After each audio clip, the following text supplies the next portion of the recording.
Go Vacation is a minigame collection and holiday simulator. It was developed and published by Bandai Namco for the Wii in 2011. It just released for the Nintendo Switch on the 27th of July this year. It retails for $69.95 in Australia.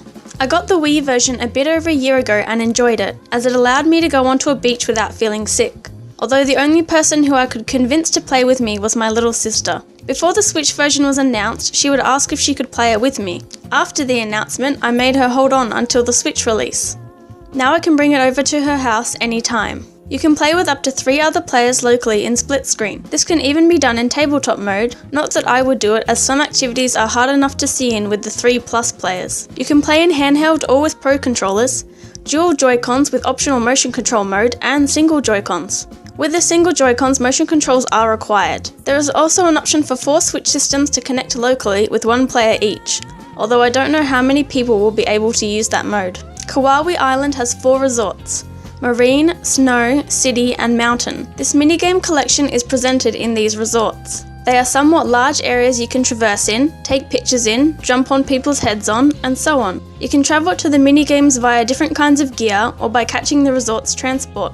I definitely suggest to stay on a piece of gear as walking is very slow. There are treasure chests scattered across each of them. You can play as your Mii, but they can't wear hats or glasses. I also think they look weird compared to everyone else. The game avatars are chosen from presets in different age ranges, although you can change height and build. The activities range from tennis and volleyball to hang gliding and kayaking, clay shooting and whack-a-mole. Most activities are exclusive to the particular resort they are in, as are types of gear such as roller skates for the city and marine bikes for the marine resort. The racing type games have different modes such as sprints, circuits, coin collecting or slaloming. Some minigames are obviously better than others, but there are 50 different ones, so it's not hard to find your favourites. Mine is kayaking. Any activity you've tried can be played straight from the main menu instead of loading into a resort.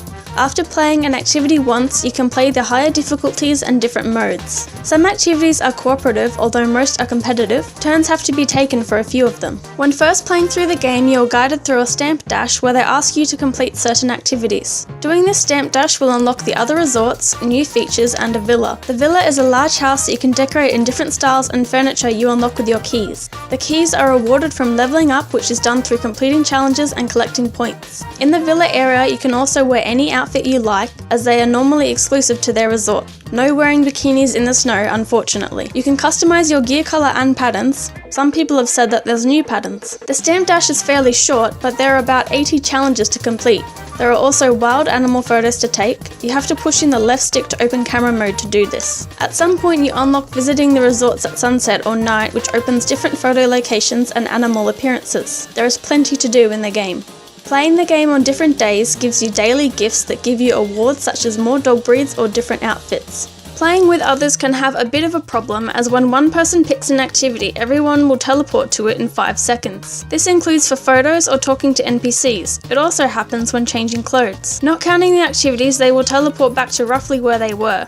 There might be some slight arguments though when someone wants to play a game and the others want to keep driving around. All activities have loading screens to them, which give you hints. The resorts themselves, once loaded in, are almost entirely free of loading screens. An exception being travelling to the surfing area in the marine resort. There is the dog expert who can give you a dog that follows you around and poses in your photos. There are different ones, or you can create your own when starting up the game. Depending on how many players you have with you, you can collect buddies. These are random characters or even your Mii that follow you around. Mine had terrible fashion sense. They do participate as members in some of the cooperative activities, but often are told to stay behind, like your dog. There are new online features you unlock after finishing the stamp dash. These are challenges against other people's Go Starter in any activity. If you're connected to your online account, it seems a random activity you've succeeded in will be uploaded as a challenge for others. Your avatar will appear in their game and play against them. Because of these online features, you have to register your character to your profile. This is one of the first games I've seen on Switch to log multiple users in at once, and this allows you to keep your own game progress. I do find this an issue though, as some people have accounts for different regions and might not have enough room for guests. Your villa data will also be uploaded and shared to other players. I've only seen my little sister's so far. The website also says that other new features are marine and mountain fishing, more animals to photograph, and presents dropped by planes. The presents are just points, and I didn't play enough on the Wii to notice the fishing was new. Others have noted that at least 2 activities are missing, dancing and sword fighting. I'm not sure if any others are missing, as I didn't play this as much on the Wii as I have on the Switch already. It's been said that any requiring the sensor bar have been taken. I feel this is disappointing, as they could have remade the games for the Switch. The controls are good, however there still isn't a right stick camera control. As it was previously controlled with the Wii nunchuck, you have to press L and look with the left stick. You can also recenter the camera by pressing L. This can be pretty annoying and feels even more outdated now. The performance runs fine, as it should, even with multiple players. I love this game and it's fun to mess around in. Normally I play this with other people, but I found it very enjoyable on my own too. Go Vacation is obviously best enjoyed at a leisurely pace. Even if you challenge yourself with all the activities, you're unlikely to be burnt out. On the Nintendo Switch, you can now take your virtual holiday with you. Some people might consider just picking up the Wii version now it's cheaper again. However, I think the portability is a big plus for a family game like this, and there is some additional content. Go Vacation is an almost perfect Switch port of a fun game. I give it a 7 out of 10. The written version of the review will be up soon on ladiesgamers.com.